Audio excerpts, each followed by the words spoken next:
Hello and happy Monday, April the 9th. This is Brian Cullen with the Revilo recap.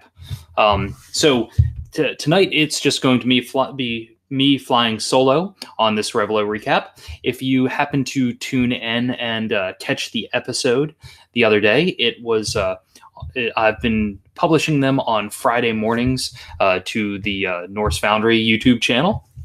It has been last episode was episode 1, which was a shortened, condensed episode, just so that we can start getting the feel of the party and the group working together as we start embarking on a quest within the world of Revilo.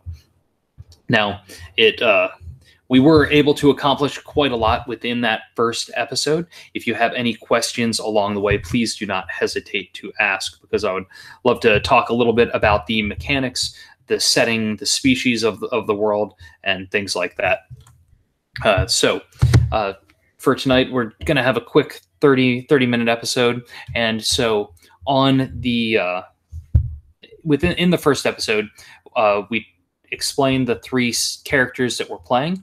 And I'm going to go ahead and share some of the characters now in a screen share, so you can have a better idea for who was in the game. Here we go. And so one of Heath's character, Galaron, son of Gaxton, is a Dryadamus mystic, former ranger and quasi self-exile. So on worldofrevilo.com, under characters, I have all of the characters added to the site, so that you can get a better idea as we're talking about it and playing, to see the skills and the aspects in action, and maybe even think of different ways that how you might use them in play. Now, that illustration there is not the real illustration of his character, because his character is slightly different, a little darker spin on things, primarily wearing a hooded cloak, and one of his arms is necrotic from being touched by the veil. And so I will talk a little bit now about being touched by the veil and what that means in actual gameplay. So the veil was one of the gods of Revilo before the gods went into hibernation. And this god was trapped within this circular forest by the magic of the main god Creedona. And when this happened, she was trapped, and the only thing left that she could eat were the creatures that were within the forest. And so she sucked almost all of the life out of the forest, and then everything that was there started to become unliving, almost zombie-like in a way. And she sends these creatures, these sentries, out to bring new food to her, because now she is primarily just like a gaping mouth on the floor of the forest wall. But he got touched by the veil because he almost got fed to her, and his arm started to deteriorate and rot away. But luckily, one of the other characters, I will show you now, Kolb, is a bit of an alchemist. And not a bit of an alchemist, he is an alchemist. And he found a way to stop stop it from continuing up his arm. Now, none of this happened during the first episode. This all happened in the pre-game play as they were developing the characters and talking about it. But Kolb is a Groblin. Groblins are almost like, in my world, Revilo, they're almost like the humans of the world, because there's so many of them, and they populate so much of the land. Now, with this, his character is a little bit off, because his natural color, most Groblins, especially around the Merc's Hollow region, as well as the Valley of Despair, most of them are different hues of green. And so he stands out a little bit, and that happens to be his trouble aspect, which sticks out, because he looks different than most other Groblins. Now, he was able to concoct a potion that allowed that necrotic creep that was going up Galaron's arm to stop, and gave them an instant bond, and also gave him a little bit more insight as to how this unliving nastiness kind of works. So that's one of the other characters that's involved in the game. And let me pop that other window back up, just in case anybody jumps into the chat and wants to say anything. So they were in they're traveling north, both them and a third member of the party, which is actually, he is an Outlander. And Outlanders are going on with Outlanders have recently landed in Revilo within the past 25 years, and they're newer to the region. It's almost like they're coming to discover new land and try and take from it, and try and take exports back to their land. But what they don't know when they first get there is that once you get here, it's darn near impossible to leave. So the Duke is an Outlander who was running from his past, has a tendency to tell quite the tall tale and lie quite a bit, and but he has encountered both the characters before, both Kolb and Galron, and made good friends with them, and he was traveling with them. Now, they were heading to what is called the Great Conclave, which is where one of the main species from the world, the Reapers, actually get together once a year with representatives from each of the clans of Reapers to discuss all the current issues that are going on within Revilo. Along with that, when they have this great conclave that's within the Icy Divide, they also tend to have a giant bazaar along the outskirts of these giant icy mountains. It's usually a great way to get different items that you wouldn't necessarily be able to get any other time of the year without traversing great stretches of land and a wide array, getting to go over all over Revilo. So they were in the Valley of Despair and traveling northbound. Now, to give you a better idea of that, still within the World of Revilo, if you go to the site, you can go and click on the home screen and then go explore the land itself. And I will take us there to kind of talk through the area that they were traversing and give you a much better idea. Let's see, come on. Okay, here we go with another screen share, and we'll do the map. And this map is by Jared Blando, who I think did a fantastic job on the map. So they started, as you can see where my little mouse is, in the Valley of Despair. And they were up near a city in the upper right-hand side.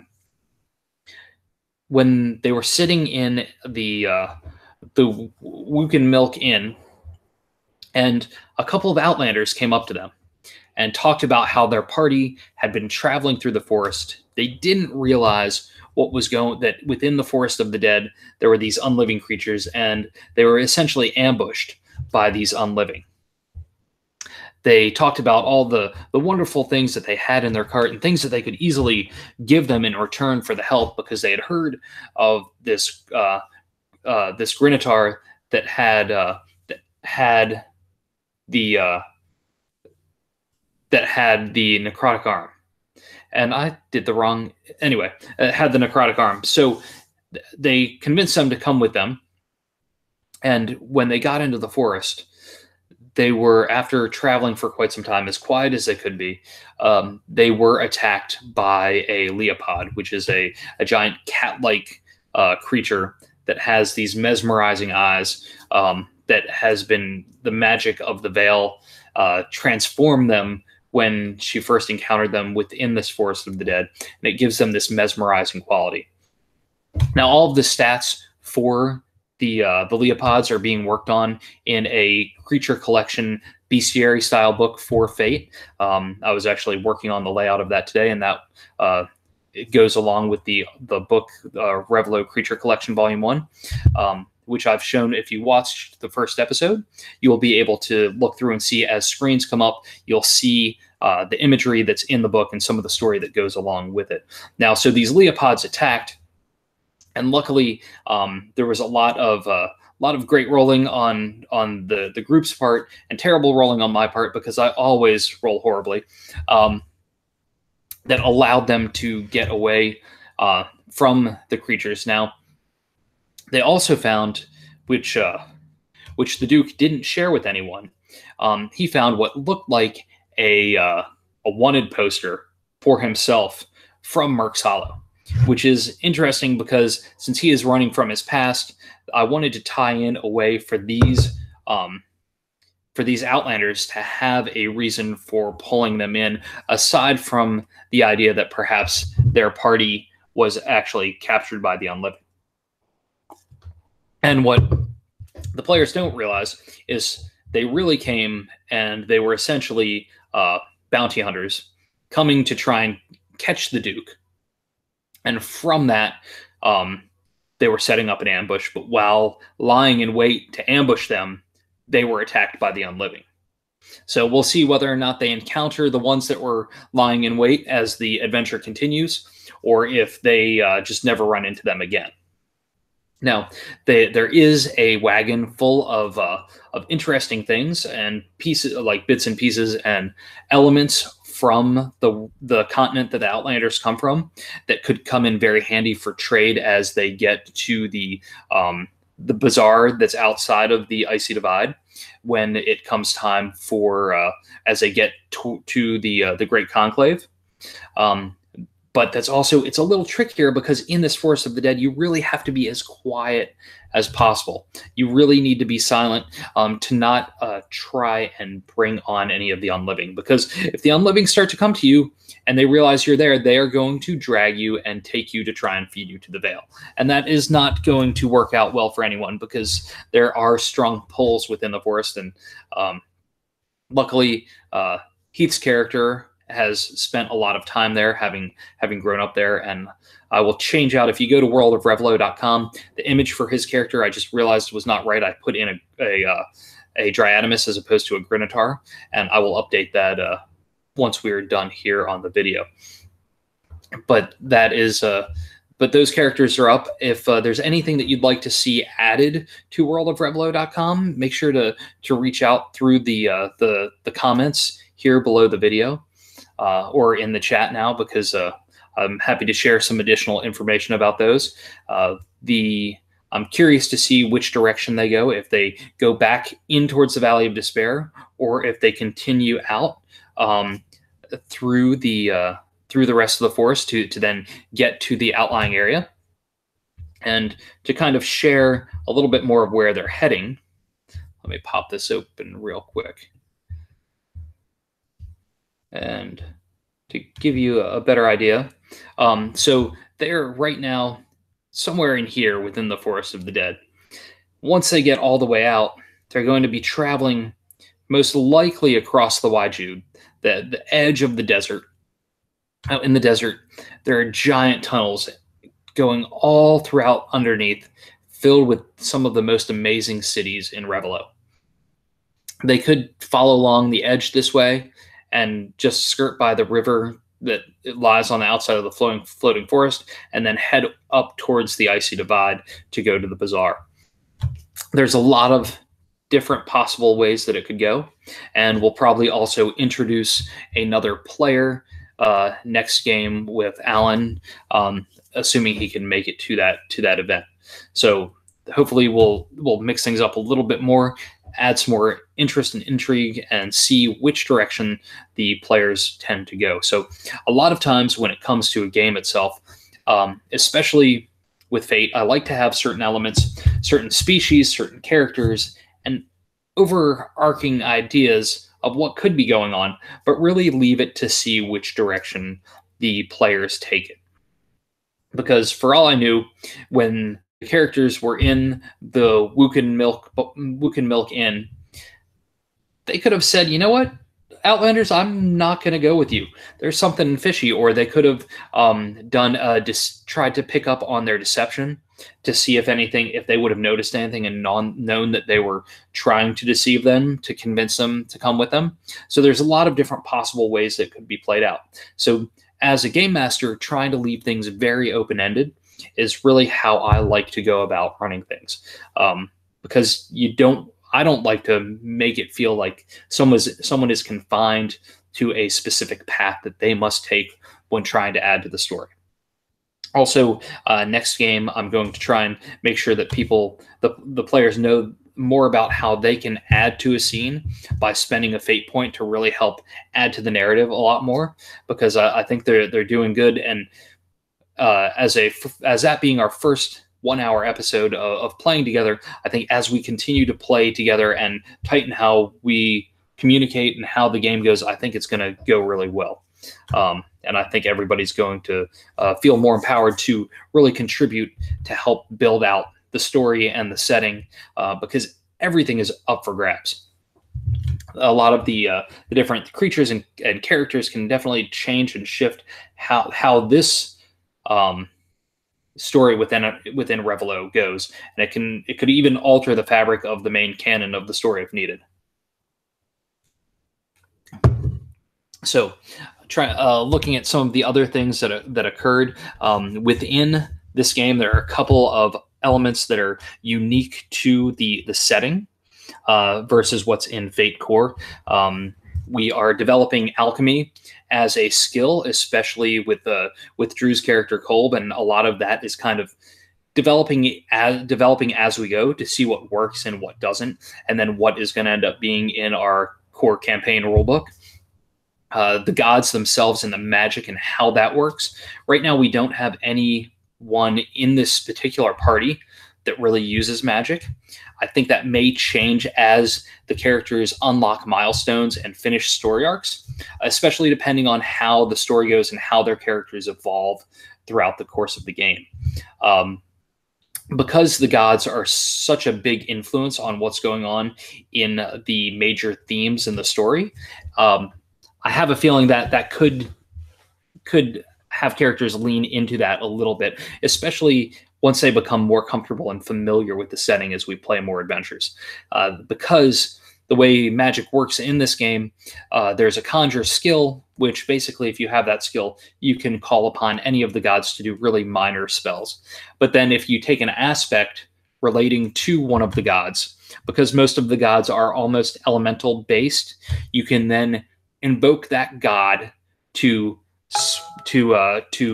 share that, like almost use that power. Like if you worshipped the Emerson, the god of fire and heat, you would then pull that fire and be able to essentially move fire around, move heat around, move lava, that sort of thing.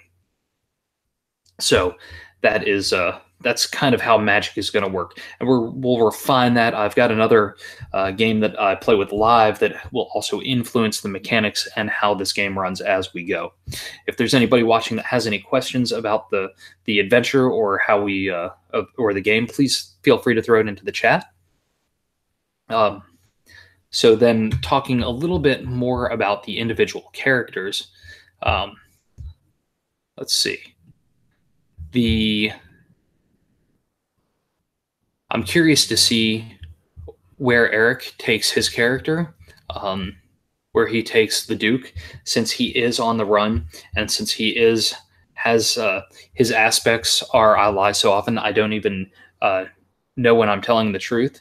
I think that could have some very interesting consequences as we continue to play the game, and especially when you start seeing existing characters or NPCs and having them repeat and see them more and more into the game, and then figuring out whether or not he's actually remembers what he said to them previously. But that will unfold as we really get deep into the campaign itself.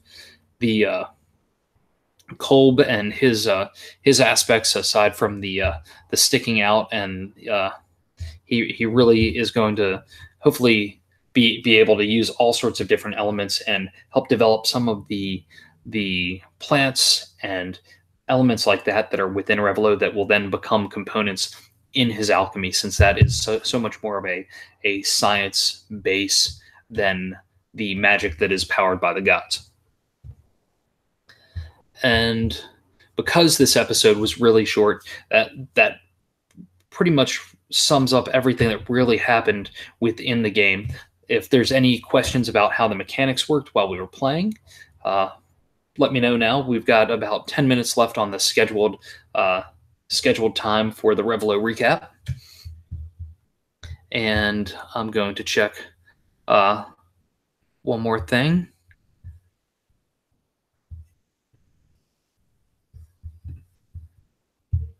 And so then we've got, I'll see if there's any other, so no other messages there. So I believe that Alan is also going to be playing a Grinotar, which is the same species that Heath is playing, but it's going to be slightly different because Heath is going more towards almost like a necromancer type character. I think Alan was going more for a almost like a sharpshooter ish type of character that's really trying to find his path. But we will develop that character and maybe even do a mini video of that as we create that character. So I think because our next episode is going to be a week from Thursday, it's going to be every other Thursday, and so episode 2 should be a 2-hour long video. But because this was a short episode and I've pretty much summed up what I can, I'm going to go ahead and wrap up tonight's Revilo recap. Thank you, everyone that's watching and everyone that will watch. If you have questions about the game setting, the mechanics, storyline, anything like that, feel free to put them into the comments below the video, and we will try and get back to you as quick as we can. All right. Thank you, everyone, and I hope you have a wonderful evening. Good night.